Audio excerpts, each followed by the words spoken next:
I request Reverend Father Isaac B. Pravasatin to.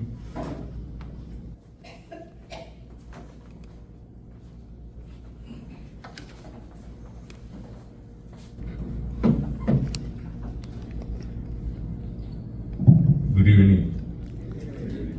Good evening, birthday. Reverend D. Boyke John, Professor Dr. Roy San Daniel, Professor Zachariah Uman, and all the distinguished people who are here. I'm very happy to be here in the evening to share a few words, something connected with CMS campus. നിങ്ങൾ പ്രത്യേകിച്ച് സാറിൻ്റെ വാക്കുകൾ, sir ഞാനും ഒരു ഭിത്തിയുടെ അപ്പുറത്തുമായിരുന്നു. സാറിൻ്റെ മുഖപരിചയം കൊണ്ട് തന്നെ അറിയാം, എല്ലാവരെയും അറിയാം. സാർ കൊമേഴ്സ് ഡിപ്പാർട്ട്മെൻറ്റിലും ഞാൻ സോഷ്യോളജി ഡിപ്പാർട്ട്മെൻറ്റിലുമായിരുന്നു. പോസ്റ്റ് ഗ്രാജുവേഷൻ പഠിക്കാൻ ചെന്നതൊക്കെ എങ്ങനെയാണെന്ന് ഇപ്പോഴും എനിക്ക് അറിയാൻ പാടില്ല.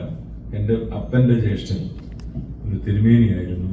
കൊല്ലം ഭദ്രാസനത്തിലെ എപ്പിഫാനിയസ് തിരുമേനിയും സാമാത്യു തിരുമേനിയും നല്ല സുഹൃത്തുക്കളായിരുന്നു. ഈ സുഹൃത്ബന്ധമാണ് എനിക്ക് CMS കോളേജിൽ ഒരു അഡ്മിഷൻ ഉണ്ടാക്കിയത്. എന്ന് പറഞ്ഞാൽ മാർക്കില്ലാതെ എന്നെ കയറ്റിയത് നിങ്ങൾ എന്നെ ഇന്റർപ്രറ്റ് ചെയ്തു. CMS കോളേജിൽ പഠിക്കുന്നതിന് മുമ്പ് ഞാൻ സെമിനാരിയിൽ പഠിച്ചിറങ്ങി. അപ്പോൾ അവിടെ പഠിച്ചിറങ്ങുമ്പോൾ തിയോളജിയാണ് പ്രധാന ഞങ്ങളുടെ വിഷയമെങ്കിൽ എനിക്ക് കൂടുതൽ മാർക്ക് കിട്ടിയത് സൈക്കോളജിക്കും സോഷ്യോളജിക്കുമാണ്. അപ്പോൾ തന്നെ നിങ്ങൾക്ക് മനസ്സിലായി കാണും അച്ഛനക്കം കൊള്ളത്തില്ലെന്നുള്ളത് മനസ്സിലായി കാണും. പക്ഷേ അത് കിട്ടിയപ്പോൾ ഞാൻ അന്വേഷിച്ചു, അതിനൊരു ഉപരിപഠനം നടത്തുന്നത് നല്ലതല്ലേ. അങ്ങനെ അന്വേഷിച്ചപ്പോഴാണ് തൊട്ട് മുമ്പിൽ CMS കോളേജിൽ അങ്ങനെ ഒരു സംഭവമുണ്ട്. ഡിപ്പാർട്ട്മെന്റ് ഓഫ് സോഷ്യോളജി, ഒരു സാറ മാഡം കോട്ടയം കത്തീഡ്രൽ അംഗമാണ്. ആ ടീച്ചറെ ചെന്ന് കാണുന്നതിന് മുമ്പ് സാമാത്യു തിരുമേനിയും എപ്പിഫാനിയസ് തിരുമേനിയും തമ്മിൽ അവർ സംഭാഷണം നടത്തിയപ്പോൾ തിരുമേനി അങ്ങ് ഏറ്റു. എൻ്റെ മാർക്ക് ഒന്നും ചോദിക്കാതെ തിരുമേനി ഏറ്റു, ഞാൻ അഡ്മിഷൻ തന്നേക്കാം. പിന്നെ ചെന്നു. ക്യാമ്പസിൽ ആദ്യം ചെന്നത് എനിക്ക് ഓർമ്മയുണ്ട്. ഞാൻ കുപ്പായത്തിൽ തന്നെ ചെന്നത്, തൊപ്പി വെക്കാതെ പോയി. അന്ന് ഞാൻ ക്ഷമാചനായിരുന്ന വണ്ടി, മീശ മാത്രമേ ഉണ്ടായിരുന്നുള്ളൂ, താടി ഭാഗം ഇല്ലായിരുന്നു. എന്നാൽ അവിടെ കാത്തലിക് വിഭാഗത്തിൽപ്പെട്ട 8ഓളം അച്ഛന്മാർ, ഇപ്പോൾ നമ്മളൊരു 6000 കുട്ടികൾ കാണും. പ്രീഡിഗ്രി ഉൾപ്പെടെയുള്ള സമയമാണ് 97, 99. അപ്പം ഞാൻ മാത്രം ഈ കുപ്പായം ഇട്ടാണ് നടക്കുന്നത്. ആദ്യം പോയ സ്ഥലം സാർ അവസാനം പറഞ്ഞ സ്ഥലമാണ്. മനസ്സിലായി കാണുമല്ലോ. എനിക്കറിയത്തില്ല ഈ ക്യാമ്പസിൽ എവിടെയാണ്, ഇതിന്റെ അറ്റത്താണെന്ന് പറഞ്ഞു. എനിക്ക് ആരും പരിചയമില്ല. അഡ്മിഷൻ എടുത്തത് ഓഫീസ് റൂമിൽ ചെന്ന് ആപ്ലിക്കേഷൻ വാങ്ങിച്ചു, സബ്മിറ്റ് ചെയ്തു. ഞാൻ ആദ്യം പോകുന്നത്, അപ്പൊ ഇതിന്റെ കറക്റ്റ് ഇങ്ങനെ ഇതിലേ പോയാൽ ആ രണ്ടിനെ പഠിച്ചതെന്ന് എനിക്കറിയാം. ഞാൻ നേരെ ചെന്ന് വിട്ടത് ഈ ലവേഴ്സ് പാത്തിലാണ്. അപ്പൊ തന്നെ അവിടെ ഒരുപാട് പേര് അവരുടെ പ്രണയം പങ്കുവെക്കുന്ന സമയമായതുകൊണ്ട് അപ്പൊ അവരും പറഞ്ഞു അച്ഛൻ കൂടിക്കോളാൻ പറ്റത്തില്ല. ഞാൻ ഒന്ന് ശരി പാസ്സാക്കിയിട്ട് ഭയത്തോടെ അതിലേക്ക് അപ്പുറത്ത് ചെന്നപ്പോൾ എനിക്ക് മനസ്സിലായി അവിടെ വീണ്ടും ബിൽഡിംഗ് ഉണ്ട്. Botany department, then commerce department. In between എനിക്ക് ആകെ സന്തോഷമുള്ള സ്ഥലമുണ്ട്, ലൈബ്രറി. അവിടെയാണ്. അവിടെ ചെന്ന പിന്നെ ആരോടും മിണ്ടണ്ട, കുറച്ച് നേരമൊക്കെ അടങ്ങി ഒതുങ്ങി ഇരുന്ന് വായിക്കാൻ പറ്റും. അങ്ങനെ CMS കോളേജിന്റെ ഭാഗമായി മാറി. ഇതാണ് കോളേജിനെ കുറിച്ചുള്ള എൻ്റെ ആദ്യ ഓർമ്മകൾ. രണ്ടാമത്, ഈ മീറ്റ് ദ കാൻഡിഡേറ്റ്സ് പ്രോഗ്രാം വരുമ്പം ഈ കുപ്പായധാരിയായി ഞാൻ മാത്രമേ ഉള്ളതുകൊണ്ട് എന്നെ ഏറ്റവും ഫ്രണ്ടിൽ കൊണ്ടിരുത്തും. എന്നിട്ട് എല്ലാ കാൻഡിഡേറ്റ്സും, അത് ABVP-കാരനും SFA-കാരനും KSU-കാരനും എൻ്റെ അടുത്ത് വന്നിട്ട് ചിലർ വന്ന് കാലയിലൊക്കെ തൊട്ട് വെച്ചു. എനിക്കിപ്പോഴും മനസ്സിലായിട്ടില്ല അവന്മാർ എന്ത് കണ്ടിട്ടാ എൻ്റെ കാലയിൽ തൊട്ടെന്ന് മനസ്സിലായിട്ടില്ലെങ്കിലും ഒരു കുപ്പായത്തിൻ്റെ ഇതിലായിരിക്കും. എന്നിട്ട് പറയും പ്രാർത്ഥിച്ചോണം. പിന്നെ ഞാൻ ആ ഇലക്ഷൻ്റെ അന്ന് നേരത്തെ അകത്ത് കയറിയിരിക്കും. കാരണം തോറ്റു പോയിട്ടുണ്ടെങ്കിൽ എൻ്റെ അനുഗ്രഹം നല്ലതായില്ലെന്ന് കഴിഞ്ഞ് ചെയ്യാൻ പോകും. പക്ഷെ ഞാൻ താമസിക്കുന്നത് ഈ കോളേജിന്റെ മുമ്പിൽ തന്നെ MGOCSM സ്റ്റുഡൻറ് സെന്റർ എന്നും പറഞ്ഞ് ഞങ്ങളുടെ സഭയുടെ ഒരു സ്റ്റുഡൻറ് സെന്റർ ഉണ്ട്. അവിടെയാണ് ഞാൻ താമസിക്കാൻ ചെന്നത് CMS കോളേജ് പഠിക്കാൻ നേരം. 2 മാസം കൊണ്ട് അവിടുത്തെ വാർഡൻ ഇട്ടിട്ട് പോയപ്പോൾ ഞാൻ വാർഡനായി. അപ്പോൾ എൻ്റെ ക്ലാസ്സിലുള്ള കുട്ടികൾ പുറത്തിറങ്ങുമ്പോൾ ഞങ്ങളെല്ലാം സ്റ്റുഡൻസ് ആണ്, അകത്ത് കയറുമ്പോൾ ഞാൻ വാർഡനാണ്. ഒരു 98 കുട്ടികളോടൊപ്പം അവിടെ താമസിച്ച സമയം സന്തോഷത്തോടെ ഓർക്കുന്നു. ഇതൊക്കെയാണ് എൻ്റെ മനസ്സിലേക്ക് കടന്നു വരുന്ന ക്യാമ്പസിലെ ആദ്യത്തെ ചിന്തകൾ. പിന്നെ നിങ്ങളുടെയൊക്കെ മനസ്സിൽ ഒത്തിരി കാര്യങ്ങൾ കാണും. ഇപ്പം ദീപോച്ചനൊരു കാര്യം പറഞ്ഞു, അതാണ് കറക്റ്റ്. പഠിച്ച വിഷയത്തെക്കാളും നമ്മുടെ എല്ലാം മനസ്സിൽ എന്തോ ഇരിക്കുന്നത്. എനിക്ക് സോഷ്യോളജിയുടെ സ്പെല്ലിംഗ് ഒന്നും ഇതുവരെ മനസ്സിലായിട്ടില്ല. PG ഒക്കെ കഴിഞ്ഞു. അതിനുശേഷം പിന്നീടും PG-കൾ കഴിഞ്ഞു. ഇവിടെ വന്നും ഡോക്ടറേറ്റ് ഡിഗ്രി ഒക്കെ എടുക്കാൻ പറ്റി. പക്ഷേ CMS കോളേജിന്റെ ആ ഒരു കലാലയത്തിൽ കിട്ടുന്ന ഒരു ഹൃദ്യത, പ്രത്യേകിച്ച് ലവേഴ്സ് പാത്തിന് മുമ്പ് ഒരു സ്ഥലമുണ്ട്, അതിൻ്റെ ഒരു വലിയ സന്തോഷമുള്ള സ്ഥലമാണ് ചാപ്പൽ. എല്ലാ വെള്ളിയാഴ്ചയും ചാപ്പലിൽ പ്രയറുണ്ട്.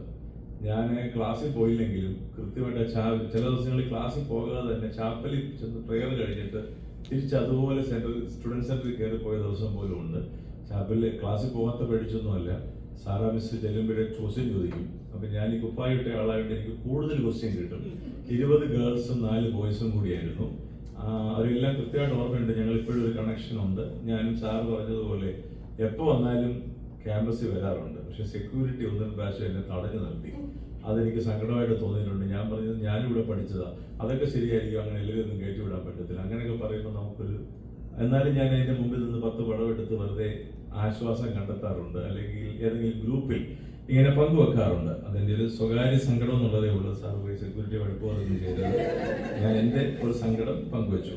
പിന്നീട് പറയാനുള്ളത്, ഈ സോഷ്യോളജി പഠിക്കാൻ എനിക്കൊരു പ്രേരണ തന്നു. പക്ഷെ അവിടെ ചെന്ന് ടീച്ചർ പഠിപ്പിച്ചു കഴിഞ്ഞപ്പോഴാണ് ഈ സൊസൈറ്റിയുമായിട്ട് നമ്മൾ എങ്ങനെ കണക്റ്റഡ് ആകും, അല്ലെങ്കിൽ സൊസൈറ്റിയിൽ നമുക്ക് ഓരോരുത്തരുടെയും സ്വഭാവം പെട്ടെന്ന് അളക്കാൻ പറ്റുന്നതിനൊക്കെ കൃത്യമായ മുഖാന്തരം ഉണ്ടാക്കി തന്നത് ഈ സോഷ്യോളജി ഡിപ്പാർട്ട്മെന്റ്. ഫോർ എക്സാമ്പിൾ, ഞാൻ ഇപ്പം ഇവിടെ നിൽക്കുമ്പം വളരെ അച്ചടക്കത്തിൽ വരുന്ന വരവ് കണ്ടാൽ തന്നെ വളരെ മര്യാദയിലാണ് വരുന്നത്. പക്ഷെ ഞാനിത് എൻ്റെ ക്ലാസ്മേറ്റ്സിന്റെ ഇടയ്ക്ക് ചെല്ലുമ്പോൾ എനിക്ക് സ്വഭാവം വ്യത്യാസപ്പെടാറുണ്ടോ? ഇല്ല. നിങ്ങൾക്കൊന്നും മനസ്സിലായില്ല. മനസ്സിലായില്ലെങ്കിൽ മീറ്റിംഗ് കഴിയുമ്പോൾ എന്നോട് വേണ്ടിയത് ഞാൻ മനസ്സിലാക്കി തരാം. നമ്മുടെ സ്വഭാവം മാറും. എന്താ കാരണം? നമ്മൾ ആ ക്ലാസ്മേറ്റ്സിന്റെ ഇടയ്ക്ക് ചെന്നു. അപ്പൻ്റെ അമ്മയുടെ അടുത്തോട്ട് ചെല്ലുമ്പോഴും വേറെ റോളിലാണ്. ഞാൻ ദീപുവിനൊക്കെ ആ ഓൾട്ടറിനകത്ത് നിൽക്കുമ്പോഴും നിങ്ങൾ വിചാരിക്കും കർത്താവ് ഇറങ്ങി വന്നേന്ന് തോന്നുന്നു. പക്ഷെ പുറത്തോട്ട് ഇറങ്ങി വരുമ്പോഴും അപ്പൊ ഈ വ്യത്യാസം സൊസൈറ്റിയിൽ നമ്മൾ എപ്പോഴും കാണിക്കുന്ന ചില വ്യത്യാസങ്ങളാണ്. ഇതിന്റെ അടിസ്ഥാനം കൃത്യമായി പഠിക്കാൻ എനിക്ക് ദൈവം തന്നൊരു അവസരം ഈ CMS കോളേജാണ്. അതെന്നെ എൻ്റെ വ്യക്തിപരമായ ജീവിതത്തിൽ ഒത്തിരി സ്വാധീനിച്ചിട്ടുള്ള ഒരു സന്ദർഭം കൂടിയാണ്. ഒപ്പം ഞാൻ ഉൾപ്പെടുന്ന മലങ്കര ഓർത്തഡോക്സ് സഭയിലെ മുൻ കാതോലിക്ക ബാവായിരുന്ന പൗലോസ് തിരിയൻ കാതോലിക്ക ബാവായി MA സോഷ്യോളജി പഠിച്ചതാണ്. ആ ബെഞ്ചിൽ തന്നെ ഞാനും പോയിരുന്നു. അതൊരു സന്തോഷമായിട്ട് കാണുന്നു. അതുപോലെ തന്നെ ഇപ്പോഴത്തെ പരിശുദ്ധ ബാവ തിരുമേനിയും അവിടെ തന്നെ വിദ്യാർത്ഥിയായിരുന്നു. അത് തിരുമേനി കൂടെ പറയാറുണ്ട്. അപ്പൊ ഞാനും ഹ്യൂസ്റ്റണിൽ എത്തിയെങ്കിലും പെട്ടെന്ന് സെക്രട്ടറി സാർ എന്നെ വിളിച്ചു. ഞാൻ എവിടെ ഇതിന്റെ ഒരു ഫ്ലയർ കണ്ടു, അതിന്റെ മനസ്സിൽ കയറിയത് ഞാൻ അറിഞ്ഞില്ലല്ലോ എന്ന് പറയുകയും സാർ എന്നെ ക്ഷണിക്കുന്നു. ഇന്ന് എനിക്ക് 2 പ്രീമാരിറ്റൽ കൗൺസിലിംഗ് നേരത്തെ ബുക്ക് ചെയ്ത് വെച്ചിരുന്നതാണ്. അത് ഞാൻ 8:30ക്കും 10നും സമയം മാറ്റി കൊടുത്തിട്ടുണ്ട്. അതിൽ വലുതായിട്ട് എനിക്കത് തോന്നി. അതുകൊണ്ട് എന്നെ ക്ഷണിച്ചതിൽ സെക്രട്ടറി സാറിനോടുള്ള വലിയ സന്തോഷം. ഞാൻ വിദ്യാർത്ഥിയായിട്ട് അവിടെ ഇരിക്കാനാണ് വന്നത്. ഈ ദീപുവിനെ എന്നെ വിളിച്ച് സ്റ്റേജിലേക്ക് ഇരുത്തിയതിനും അതിലും സന്തോഷം. ഒപ്പം എന്റെ മുമ്പിൽ ഇരിക്കുന്നവരൊക്കെ ഇവിടുത്തെ പ്രഗത്ഭരായ വ്യക്തികളാണ്.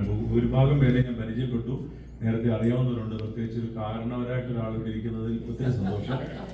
ഒപ്പം ബാബു കുട്ടിച്ചായൻ എപ്പോഴും CMS കോളേജിനെ കുറിച്ച് എപ്പം പറഞ്ഞാൽ ഞാനും അവിടെ പഠിച്ചാന്ന് കേട്ടപ്പോൾ തന്നെ സാറ് ടീച്ചർ പറഞ്ഞു 1 മണിക്കൂർ സംസാരിച്ചിട്ടുണ്ട്. എൻ്റെ കൂടെ 1 മണിക്കൂറല്ല, പല മണിക്കൂറുകൾ CMSനെ കുറിച്ച് വാചാലമായിട്ട് ഈ ബാബുക്കുട്ടി ഞങ്ങൾ സംസാരിച്ചിട്ടുണ്ട്. നിങ്ങൾക്ക് എല്ലാം ഇതുപോലെ പറയാൻ കാണും. അതുകൊണ്ട് ഞങ്ങൾക്ക് ദീർഘിപ്പിക്കുന്നില്ല. I'm very happy and proud as a product of CMS college through the subject of sociology. പ്രത്യേകിച്ച് സാറിനെ എനിക്ക് അന്ന് ഓർമ്മയുണ്ട്, ഇന്നും ഓർമ്മയുണ്ട്. ആ സാറിന്റെ ഒരു 10 മിനിറ്റിനകം സാറ് ആ കോളേജ് എന്ത് കോൺട്രിബ്യൂഷനാണ് കൊടുത്തതെന്ന് ഗൂഗിളിൽ നോക്കി എത്ര എളുപ്പത്തിൽ കിട്ടുമെന്ന് എനിക്ക് തോന്നുന്നില്ല. കിട്ടും, ഒത്തിരി വായിക്കേണ്ടി വരും. സാർ അതിന്റെ കോൺക്രീറ്റ് ഫോമിൽ അതിൽ അവതരിപ്പിച്ചതിൽ again I'm proud of you. ആ കാലഘട്ടത്തിൽ എനിക്ക് പഠിക്കാൻ പറ്റിയപ്പോൾ കൊമേഴ്സ് പഠിക്കാൻ പറ്റില്ലെന്നേ ഉള്ളൂ. പ്രിൻസിപ്പൾ ആയിരുന്ന സമയത്ത് ഞാൻ പഠിക്കുന്ന രജിസാറും 1 വർഷം രജിസാറായിരുന്നു. അതിന് തൊട്ട് മുമ്പിൽ മറ്റൊരു സാറ്, പേര് മറന്നുപോയി, ജേക്കബ് സാർ. ഈ 2 സാറന്മാര് പ്രിൻസിപ്പൾ ആയിരിക്കുമ്പോഴാണ് ഞാൻ അവിടെ പഠിച്ചത്. ഒത്തിരി സന്തോഷം നിങ്ങളെല്ലാം കാണാൻ പറ്റിയതിൽ. നിങ്ങളുടെ നല്ല മെമ്മറികൾ കേൾക്കാനായിട്ട് ഞാൻ ഇഷ്ടപ്പെടുന്നു. May the God Almighty bless and keep you always and ever. Thank you.